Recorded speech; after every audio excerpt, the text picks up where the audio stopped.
The following Jackass Nation production is powered by Cinelinx. Cinelinx.com, your one stop for your news, reviews, editorials, and more.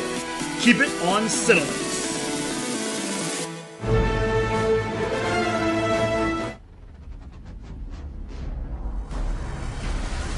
You're listening to Gifted Talkers, powered by Cinelinx.com and presented by the Jackass Nation and the Offshoots Radio Network.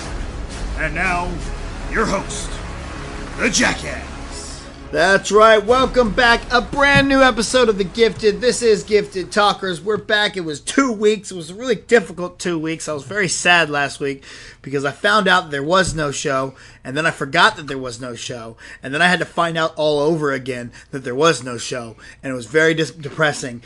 But it was the one, the only Quad C Matt that let me know. Matt, it was a tough week for me.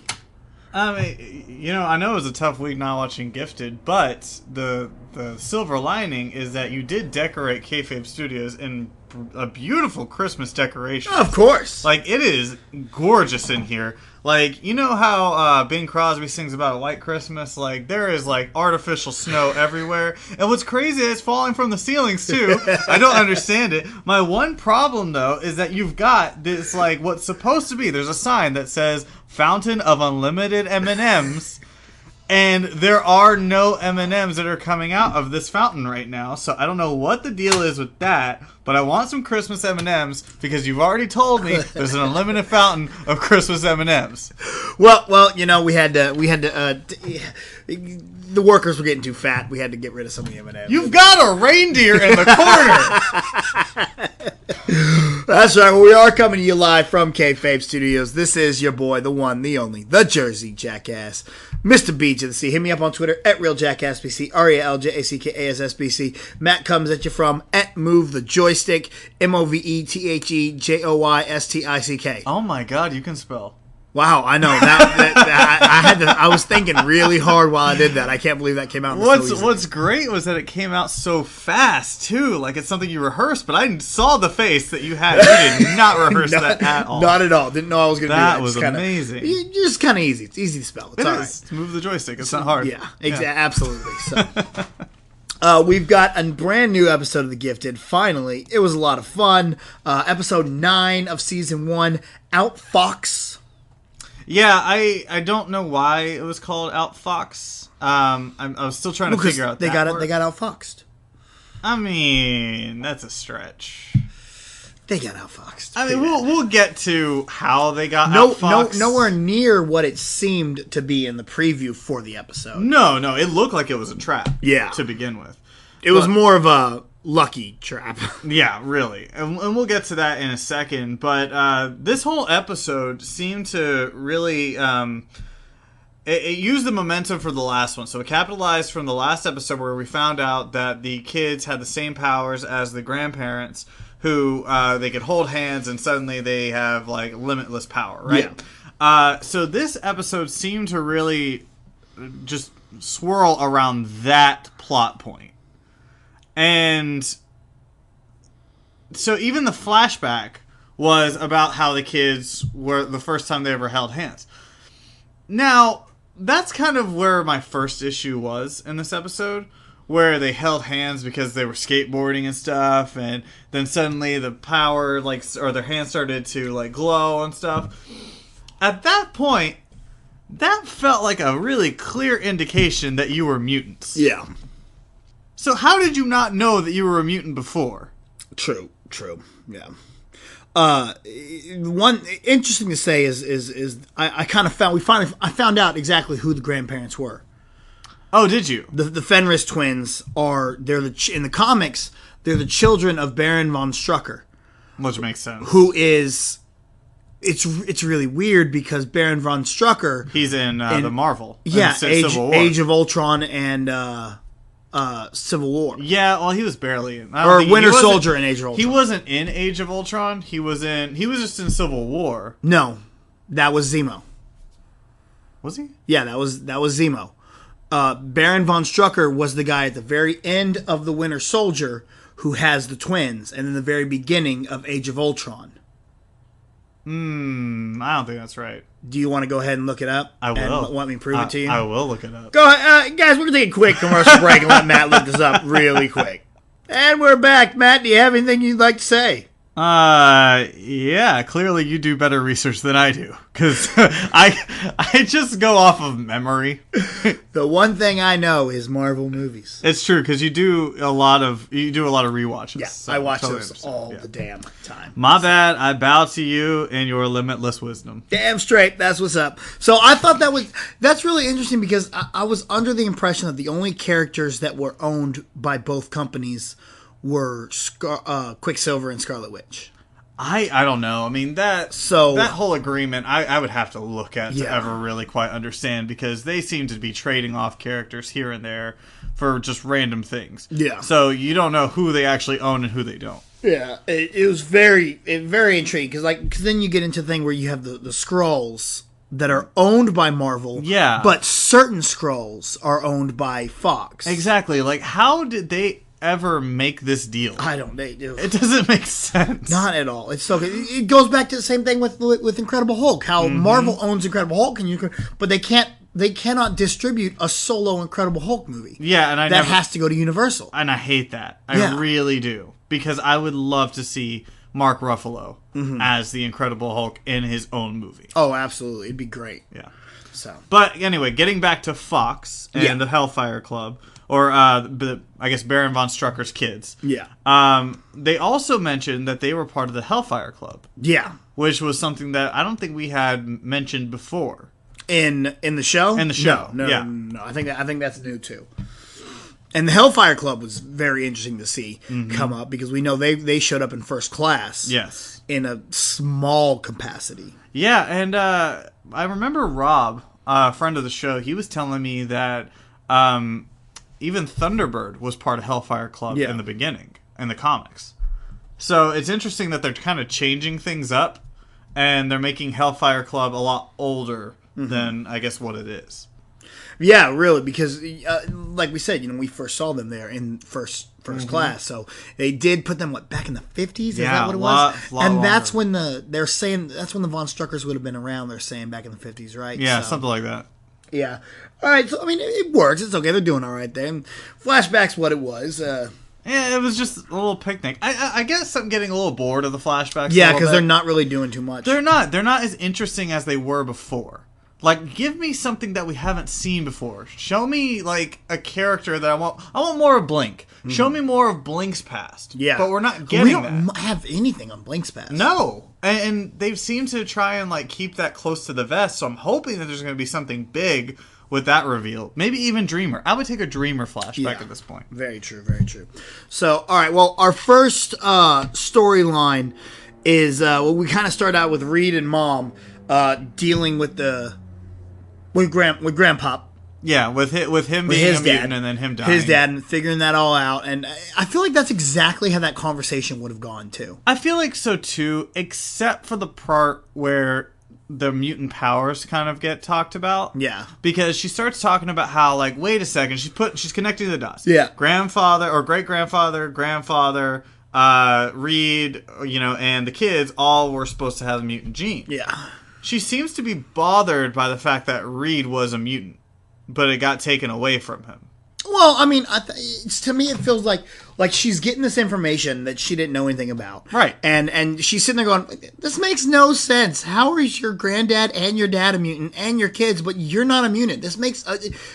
it's supposed to be random, yet almost everyone in your family but you are mutants. Yeah. And he's like, well, technically I was a mutant. She's like, what? How did you never tell me this? Well, I didn't even know. That, like, I didn't know. And she still had that, like, kind of shocked look on her face. Yeah, I mean, that's going to happen when you're like, oh, so, shoot, my husband was a mutant. Well, however, I am before she ever knew. Yeah. So I'm also sitting there going... there was some moment where she's explaining something. I'm like, okay, so Dr. Mom is also Dr. Therapist. She is Dr. Therapist. She never stops. She just has so many PhDs. She's so great. That's her super... She's a mutant because she has the ability to know all. She knows all doctor material. Know all. Well, there was one part of that conversation that I did enjoy. And it was the fact that she brings up the one thing that's always bothered me. And it seems like the one thing that could probably settle everything from the beginning, and that is being open and honest and telling the truth. Yeah. Because if his father had said, like, hey, you're a mutant, I went ahead and cured you. Mm-hmm. Okay, all right. That maybe takes it's a little bit different because now Reed will always look out for his kids to be mutants. Yeah. Okay, great. And then the kids not telling their parents because they feel like they're going to get in trouble.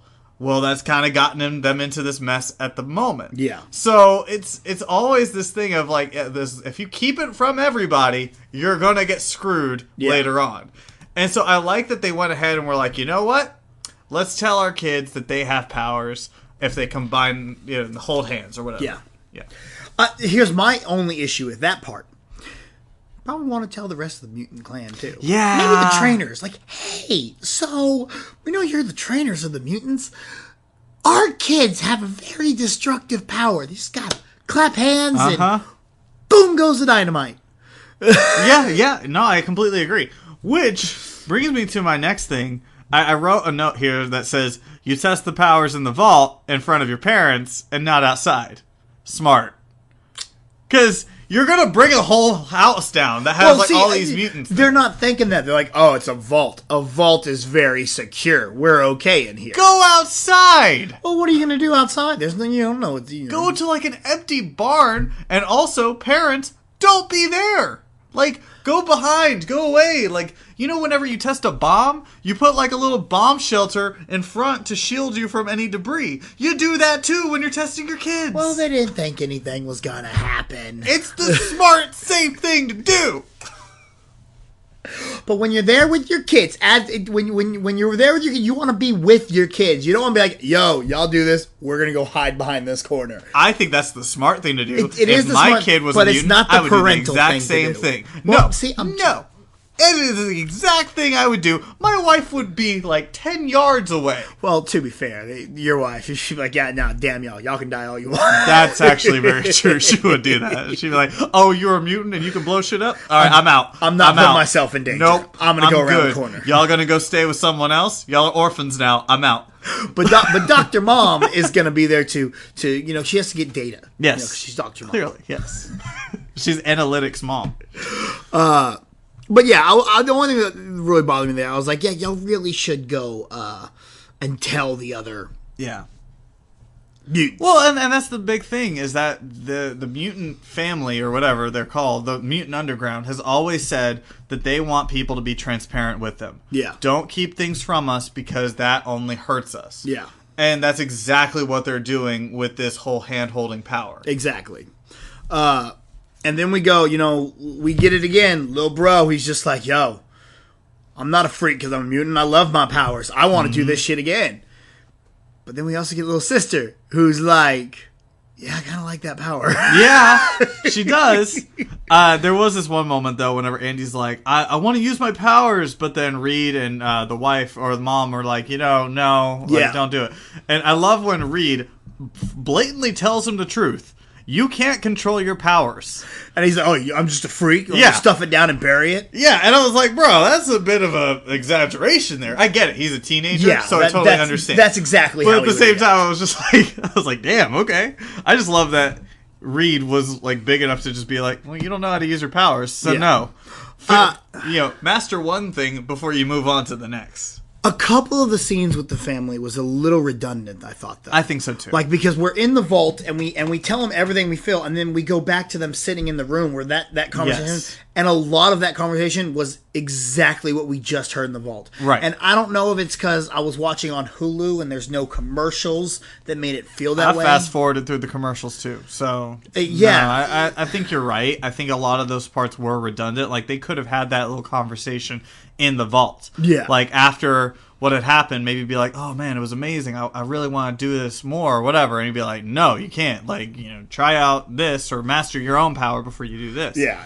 Yeah, and then you don't have to, like, move on to, like, the upper deck because for some reason you move to another side of the house in order to have that other conversation. Yeah. So that storyline kind of starts to bleed into our second storyline, which is with our extra of the week, the telepath being Izme. Yeah, being pretty important. Pretty looks like she's part of the Doctor's crew. Yeah, I feel like they are really pushing that idea, but maybe that's not going to be the case. See, here's what I'm thinking. I'm thinking the one from the last week was not a part of it. I think the one from the last week was, because it had the mark. See, and Ismay keeps wearing sleeves. So that way, like, I think she's hiding that she has the mark, but I think the other one was a decoy. Yeah, I think they weren't in control of her. Yeah. They just put the mark on her, put her in there, and let the telepath control her mind and mess things up. Right. Because Ismay, throughout this entire episode... Is that her name, Ismay? I think something like that. I don't even remember. She was all around the entire complex.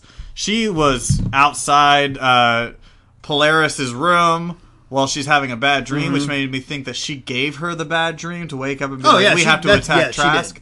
Well, I didn't see her eyes go blue. That's why I didn't think so. True, yeah, but I figured she gave it to that. I assumed that too, but I kind of would have liked to see the blue eyes, just so that way I could know. And then everywhere else, like every conversation, she was just kind of lurking. And then ultimately she got what she wanted, and they went to go attack Trask. And I guess her reason was my parents are in there or something. Her family. Family was in there. And even some of the things that she said, too, where she was just like, I can't leave them. Like, they're part of me. Like, something like that. When she's talking to Polaris outside Trask. Yeah. I was like, ooh, that's going to be misconstrued. No, what that was she read Polaris' mind. Right. And saw that. So she's like, I need something to connect with this girl to make her care. And so that's where she went there. But I still feel like she feels that attachment to Trask, too. And so you could think, oh, maybe she's talking about her family, but no, she's really talking about Trask Industries. Okay, I could see that. Yeah. I took it as I'm just a sociopath, and I'm going to say whatever I have to get you to agree with me. I mean, a little bit of A, a little bit of B, but still, it's a part of me feels like it was just too blatant. That they're going to be like, oh, wait, no, she wasn't the bad girl. Like, we didn't have this, we didn't want to make a big reveal out of it or something. Yeah. But the other part of me is like, no, it just makes too much sense that this girl is bad. Yeah. Because even whenever she comes in and she's like, hey, got an idea, we got to bring the Strucker kids, and they're going to be the ones that get us into that room or whatever. Yeah. That's whenever I knew, okay, that girl's bad, because why would you just suddenly think, oh, I need to bring the kids? Yeah. Yeah. Because we know that Sentinel Services, all they wanted were the kids. The Doctor wants the kids. Yeah. Yeah. So, Doctor's face got messed up. I missed that happening. What? Oh, that was in the end of the last episode when Grandpa's dying. He used his power to explode the antique shop. That's right. That's right. Okay. All right. Makes sense now. Yeah. I was like, oh, what? I don't remember exactly what happened there. Yeah, he got messed up. So we're gonna split up into two teams. We're gonna send the Firepower team over here to break into Sentinel Services, and we're gonna send the kids and Dreamer and Blink to go shut down the power. Right, which already just seemed like a really fishy plan to begin with. Yeah, and came up on the fly. It did. You got to do this last minute. What are we gonna do? Yeah.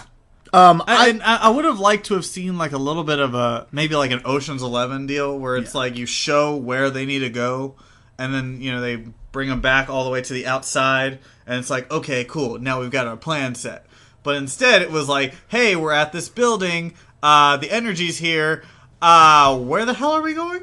They kind of gotta find their way through there. Mom and Dad are in the truck watching, and they're tactical. That's a good idea. Yes. Not Thunderbird. No, Thunderbird. Well, Thunderbird's got to go and help break in. He's the bulletproof one. You kind of need him. I mean, yeah, but then he could have gone someplace. I don't know. I guess because it was a few miles away. Yeah. But why not?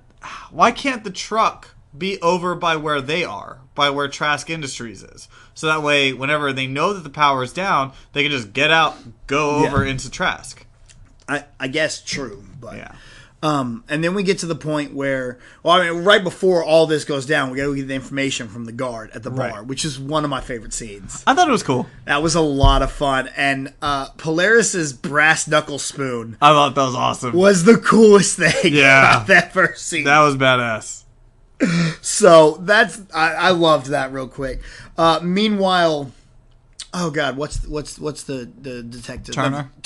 Turner's like we need a team. We're gonna put it together. We're gonna go protect the warehouse or the Trask Industries. Yeah. And the one dude's like, it's not a good idea. We're gonna get arrested for doing this. And I'm like, that makes no sense. Makes no sense at all. Well, what I don't understand is how Turner jumped to that conclusion to begin with. Yeah. Like, throughout this entire episode, Turner's just jumping to different conclusions based off of nothing. Exactly. And I again, from the preview, I thought he knew what was going on. I thought so too. But then suddenly he's like, oh, wait, no, we need to check all these employee files. Yeah. Why? Okay. All right. Well, then do that. And it's like, oh, this guy went on paid leave. Why? He called in sick? He called in sick? The dude's like, well, he hit his head at the bar. He was drunk and hungover. No, that's not it. Something's wrong. Like, that was really loosely based. Turner is, he's on point. He knows the stuff, man. He Clearly. Apparently, maybe that's his mutant power. Damn, man. Like, the way he was just jumping to those conclusions just felt a little too... It just didn't feel right. It did not. It did not feel right at all.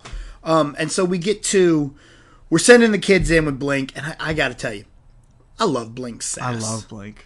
When she's talking to Andy about her powers, that was the best part. And she's just, and I don't remember what she had said something, and I literally wrote down in my notes, I love Blink's sass. And then right after I typed it in there comes that scene where she's like, "Can you open a portal to just any room that you've never seen or been to?" No, well, neither can I. I think at that point, Blink's like, I'm tired of explaining my powers to you people. Yes. Okay, I need to know where the hell I'm going. That's it. It's dude, it's tripping me out. I mean, I know we're gonna get to the point where she's just like, yes, and we're just going anywhere we need, because we even do that with Nightcrawler in the X-Men movies, right? You know, he's like, no, I can't go in there. I haven't seen, right? And Storm's just like, no, I trust you. You can do this. And I think that's going to be like the progression of her powers, because I think right now it's kind of at an infancy where she has to see, she has to understand where she's going to jump through those portals. I was so mad though. Not mad, but I was like a little depressed whenever she got caught. Yeah. Yeah, because Sentinel Services shows up. They're like, "Oh my god, yeah, there are mutants here." I want to know what Dreamer did to the damn cop or the security guard. I feel like she gave him a memory that was like, "You don't want to be here," or something like that. Yeah, but I was like, explain this. Why did he throw his gun away? And why did none of y'all pick up his gun? Yeah, right. Yeah. Why don't you pick up the radio, too? Like, both of them would really be helpful right now. And then he just walks out, and I'm like, all right. So, then Sentinel Services shows up with their little tiny Sentinels. Yeah. And Lil Bro's like, yo, I got this. Nope, wrong. Yeah, because apparently they adapted and they developed, and now suddenly it's immune to his powers, I guess. We're getting step by step, we're getting closer and closer to the mutants, or to the Sentinels of Days of Future Past. Oh, yeah. Which are the scary things. But I guess what I didn't understand either was how they knew that there were mutants in that facility. Yeah. Because, like, they're outside of the power facility, whatever it's called. And this one woman, I guess Turner's like, I don't know if I'm right, but I really hope I am. Yeah. And then this woman is like, this is fine. This is clear. We got mutants in Zone 5. No, we have the security feeds. They figured out that they were on a loop. That's what they're like. Yeah, gotcha. there's something in the system we're being hidden from something. Okay, and that seems like they're here. Let's go. Yeah. So Mom and Dad are freaking out in the van. Oh yeah. Well, wouldn't you? Because Blink goes down. And then Dreamer sends the kids off. Yep. And then the kids are like, "Yo, let's do it. Let's bring this place down." Clap hands. And I did not see this coming, but it's little bro that pulls away, and he's like, "No, there's people here. We'll kill them." Yeah, well, we're in the basement. We're going to murder, like, everybody if we do this. I did not see that coming. I didn't see that coming either. I was a little surprised by that. I was like, I thought that it would be Lauren who would do Lauren's that. just like, let's go. Let's bring this place down. We got to get out of here. Yeah, which apparently she had no idea where the hell she was. She did not care. I don't know. I think she just didn't care. Maybe she didn't care. She's just like, look, I don't care. We're going to bring this place down. Yeah. Like, we're getting out. Like, I'm not staying here. No. Oh, man, I don't know what the problem would have been. I know. Like, just bring it down. Well, my only issue would have been like, Well, Blink and Dreamer are in there. Yeah, Blink was my main concern. Yeah. I don't care about Dreamer. But Yeah. Blink was my main concern. I was like, I just wanted to get that warm jelly donut. The warm jelly. See, we can't go an episode without bringing up the warm jelly donut. That's going to to be time. her finale, is her getting that warm jelly donut on a beach somewhere. I don't care. And it's on a beach, too. It has to be on a beach, just chilling by herself with a warm jelly donut. Damn straight. So, okay, here we go. We get to... So they're all caught. caught. The kids are caught. Dreamer, Blink are all caught. And everybody else is running away, except Ismay is like, oh, wait, no. Why are y'all guys running away? We got to get in there. We Yeah. gotta attack. I think because I don't see it, and this is where I jump on that line of I don't know, because maybe she really does have people in there and wants to get them out, or maybe she's like, no, I have to get y'all in there because they got to get you. Yeah, that's where there's that ambiguity. I'm not quite sure still where she stands. That last part to me too was where I wasn't sure. But I still feel like she's just bad. Like she's gonna, like they're gonna throw down her sleeve and she's gonna have the mark right there. Because I don't feel like she's bad, but she's being controlled. Yes. And I think something will happen to her or someone else. I think it's gonna be her family if she does not get them in there. Yes. And maybe that's it. And I think that might be a plot point in this next episode where they're like, look, chill out, why are you why are you freaking out about getting into this room? And then they give like some sort of explanation. Like, look, they're going to kill my family if you guys aren't in there, or something like that. But it's going to be interesting to see what they do next week, because in the scenes for next week, it looks like they're just trying to steal the powers of the kids. Yeah. They're trying to take away those powers, and they're going to use Dreamer and Blink as collateral. Next episode is called Exploited. So we'll see. And before we get into what we think is going to happen there, So that was our main episode. Major positives. What was your what takeaways from here? Would you like the most? I like that they're making us guess about Ismay. Yeah. Because that part is really interesting to me. It's intriguing because you don't really know what's going on, and so far we haven't really had that. Like so far, I feel like they've kind of messed up on a bunch of their big reveals. So I think that's one of the ones that was good. I think that's like my biggest takeaway from that. I'm still bothered by just how the plot holes were. How loosely based Turner's theories were, and how he suddenly just jumped to conclusions and knew everything about the plan. And then at the same time, like I don't know. That's kind of my biggest issue right now. Yeah. Positively, again, Blink is just so good in this, and me not being able to see Little Bro being the one that pulls away threw me off. Like I'm like, okay, I have it in all caps on my phone. I did not see that coming from Little I think Bro. to me though that bothers me a little bit. That Really? he's the one. See, that's what I liked about it, because I didn't see it coming. I just want him. It's like in wrestling in WWE when the Nexus first showed up. Yeah. When you can get me like that, I'm like, oh, what is going on? I did not see this coming. If I cannot predict you throw me off, bravo. Right, bravo. That's great and all, but I think it waters down his character a little bit. Because I want him to go full bad. See, but that's the thing about true good villains, is they're not full bad. Magneto is not bad just for bad's sake. He's bad because he believes that they are superior, and he's trying to fight for all mutant rights. But he's also willing to kill people for that. But he didn't start out that way. I mean, yeah, but still, those concentration camps kind of made him that exactly. way. Yeah. So you got to get something that puts Little Bro into the position. Not Michael Myers. Oh, he was just crazy as a kid. No, he has redeeming qualities that makes you go, okay, maybe there is something about this kid. Right. But then in the end, he's going to be all about mutant superiority. So, that's a good point. Yeah, I'll take that point. Again, Dreamer and Polaris in the bar. Yeah, that was a cool one. That was so much fun to see. I don't know why Polaris had to hide the green hair in the bar. like we got to put it up in a hat and make sure no one sees it, because they'll know I'm a mutant if they see green hair. I see a lot of people with weird colored hair.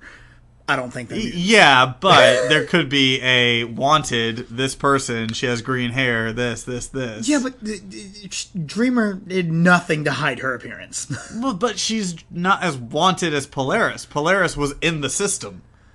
I guess. Dreamer was not. I guess that does make sense, so... but yeah, those are some of my positives there. Lauren, again, one of my all-time positives. I've loved her so damn much. Yeah. Negative-wise... you brought it up at the beginning, the flashback. Yeah. It made no, to me, I'm like, I was having fun with it. I'm like, oh man, it's cool to see these kids. They're getting along before they had mutant powers. And mom and dad are like, I don't know why they're not fighting. This is weird. And I'm like, yeah, but it's fun to see them. Because it's like the weird moment with me and my sister when we would try to do something that actually, and we had a lot of fun doing things together, not fighting when we were kids. Sure. But then, again, the handshake and then the power. And then I'm like, And that was another part that felt like a plot hole to me. Because, it was a surprise when Andy found out he was a mutant. Yeah. How did you not know? Like, you had that little handshake moment where you felt that power. And my mind kind of tried to place it into the aspect of, well, maybe it's just one of those, wow, that was weird. I don't know what the hell that was. Oh, well, let's just move on. Yeah, but, nobody's like that.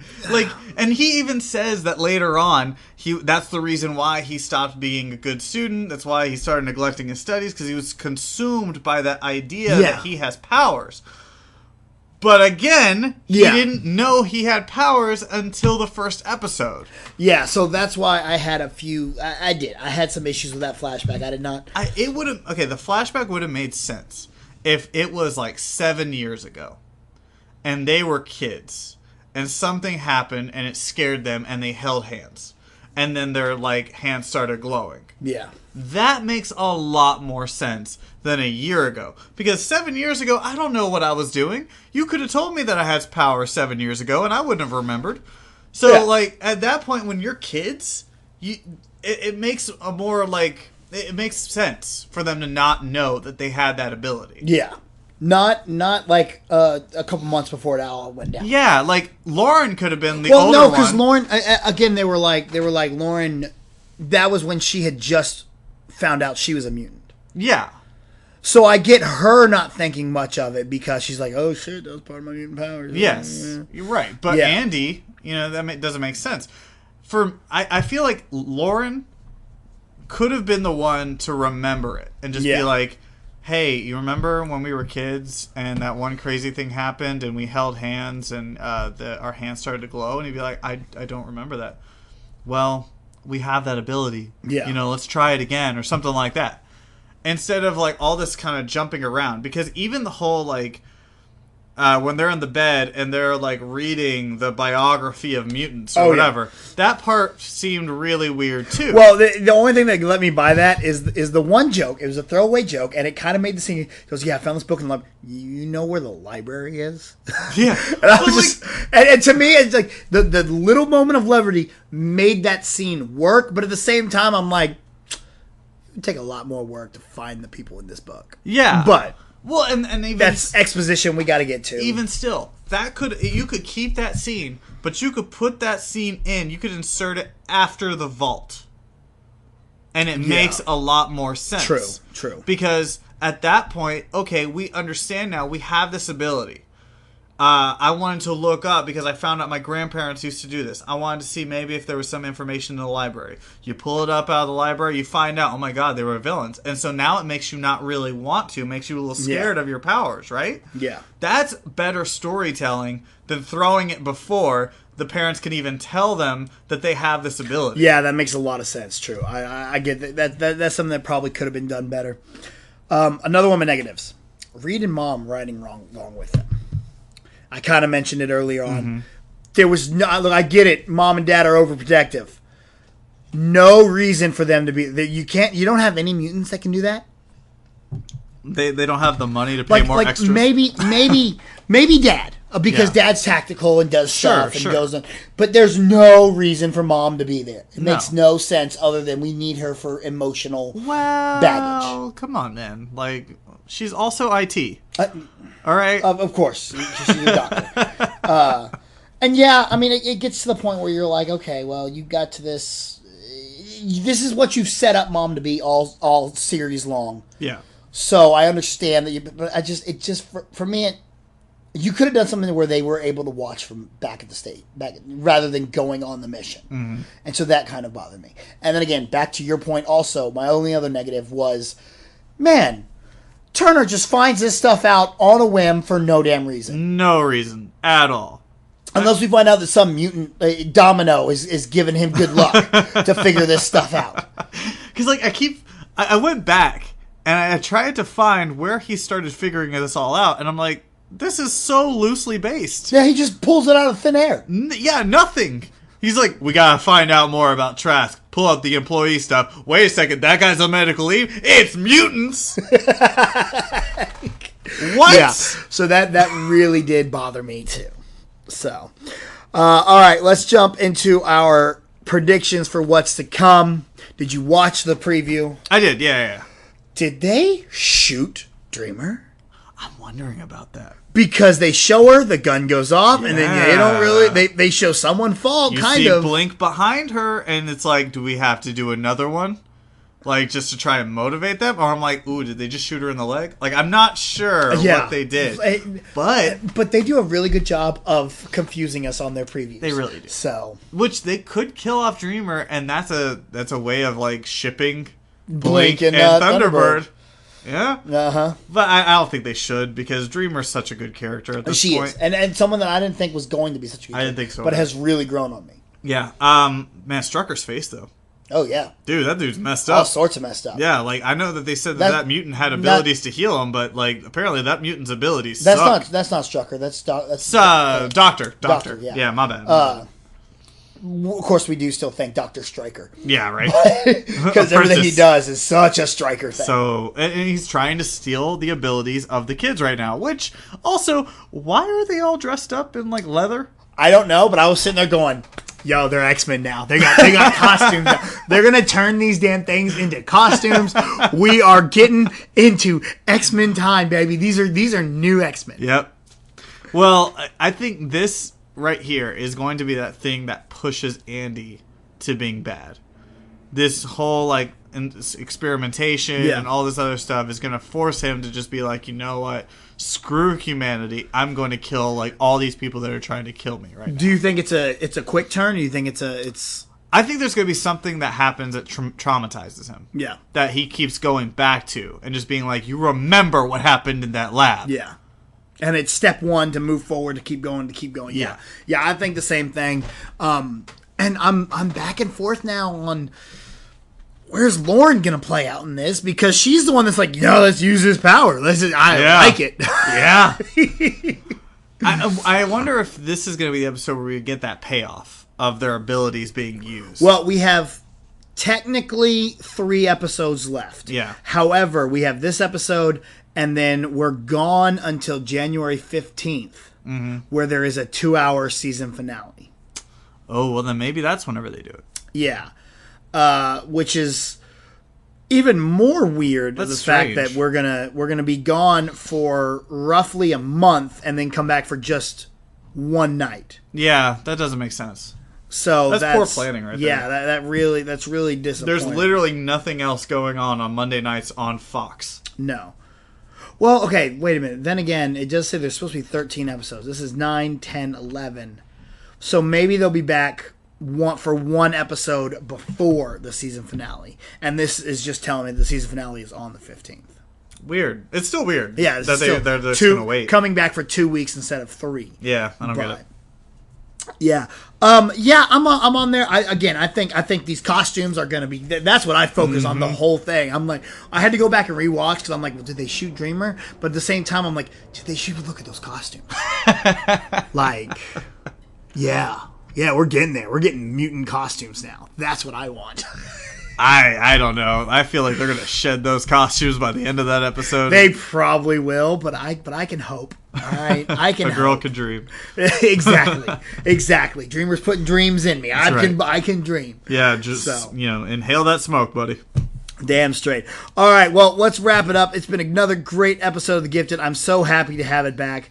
For one more episode. I'm kind of confused to see what if we're coming back. Did the preview say when they'll be back? No, they didn't say next week. They didn't say it was 2 weeks, so I'm assuming it's next week. Okay, because usually they're like 3 weeks. If we are back next week, then we do then take a break and come back for only a 2-hour season finale. So. We'll have to wait and see because, again, this doesn't tell me the schedule here on Wikipedia. So thanks, Wikipedia. Yeah, thanks a lot. No help at all. Anyway, Matt, go ahead. Put yourself over. You can find me on Twitter and Instagram on Move the Joystick. You can also find me pretty soon on Cinelinks.com. We're going to be doing their Wednesday night Twitch game streaming. So keep an eye out for that. Also, this coming Friday, it's going to be the last UGF of 2017. UGF presents Call of Duty World War Games. That's a good Vince McMahon. Thanks, buddy. It's going to be a fun one, and I am really excited for this one. We've got a lot of new guys coming in. Livy is stepping down from the play-by-play booth, and she is going to be a competitor in this, and she's going to be facing LA in the first round. If you want to check out the full roster and how the brackets for the first round are going to go, you can check it out on Cinelinks.com right now. Also, in the main event, it's going to be new UGF champion, Double LP, defending his title against number one contender, the Kingsman, in Tecmo Bowl, which is crazy. It is. And we can already agree that apparently they have come together and come up with the stipulation of no one can use the Raiders. Right, because Bo Jackson at the time was ridiculously good. Yeah, he's so good. Like, you can't stop him on that game. It's hilarious. Yeah, that's fair. I mean, I don't understand the idea to say you can't use them. If it's on the game, you should be able to use them. But you can't use them. It is what it is. That's cheating. So, and apparently they don't want to, they don't want to draw the ire of new commissioner Jason the X, which is pretty cool. Good to see Kingsman Michael Schaefer sticking to some rules like that. Going, no, you know what? That's right. We're not going to use Bo Jackson. It's good to see him do that. I am, because it's weird. It's something that I wouldn't expect Schaefer to do. Larry, yeah, I see Larry saying it, but Schaefer coming out and being like, yes, I agree. No one can use Bo Jackson. It is surprising, too, because Schaefer is the one that sent him like $2 and said, hey, don't show up, just leave the title on the chair. So I don't really know where Schaefer is going with this, but I guess if he's going to play, he's going to play a fair fight. That's what that's what I'm trying to get to. Hey, at least if he is not going to just give him the title, at least Schaefer's like, all right, fair game where I'm going to destroy you. Yeah. We'll see. He doesn't want anybody to question it. Of course not. Not at all. Because nobody wants to question a win. Damn straight. Interesting. I do question the last win, but that's why? Because you screwed up yourself? No, not at all. Because I was kicked his ass and I should have got a rematch. But whatever. The commissioner makes rules and he bans me. Whatever. Do what you do. Y'all know how to get a hold of me at RealJackassBC, RealJackassBC. Make sure to let us know what you guys thought of The Gifted by using the hashtag GiftedTalkers on Twitter. You can find me on It Is What It Is every single Thursday on Cinelinks.com, where you can get all the new movie news, reviews, editorials, and more. SCNS will be back next January. We got a lot of fun stuff coming up. WTF, What the Force, no What the Force this weekend because we will be doing UGF. And What the Force will return on the 22nd for a Star Wars The Last Jedi full review. Yeah. I don't think we're going to do an episode on the 15th because that is Star Wars Day. No. We won't be from here around that day. So our next one will be the last one of the year probably. Yeah. And we'll do a full Last Jedi review, so make sure you see Last Jedi before you come and watch that show. It's going to be a lot of fun. So, make sure you check out UGF this weekend. Make sure you check out, we got some, Rob's got a lot of fun TV reviews up on Channel Control, so make sure to check that out. And I believe that will be everything that we have. Mm-hmm. All right, so we will hopefully see you guys next week with another brand new episode of Gifted Talkers. Thank you for listening to Gifted Talkers. Views and opinions expressed by the host do not necessarily reflect those of the Offshoots Radio Network, the Jackass Station, or Cinelinks.com. For all your news, reviews, editorials, and more, keep it on Cinelinks.com.